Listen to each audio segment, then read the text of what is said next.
রোগে পড়ে আরোগ্য হওয়ার চাইতে প্রতিষেধ ঢের ভালো। অর্থাৎ রোগ যাতে না হয় তাই করা ভালো। তা শুধু রোগে নয়, অকল্যাণকর যা কিছু তার বেলাতেও। এই প্রসঙ্গে পরম প্রেমময় শ্রী শ্রী ঠাকুরের বাণী আজ পাঠ করব। রোগ হওয়ার পরেও আরোগ্য লাভ হয়তো করা যায়, কিন্তু তাতে স্বাস্থ্যের হানি এড়ানো যায় না।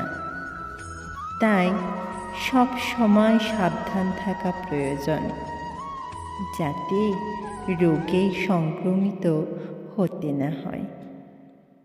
তেমনি নিজের কিংবা পারিপার্শ্বিক পক্ষে অমঙ্গলজনক যা কিছু, সেগুলো ঘটবার আগেই তাদের নিরোধের ব্যবস্থা করে রাখা ভালো। জয় গুরু।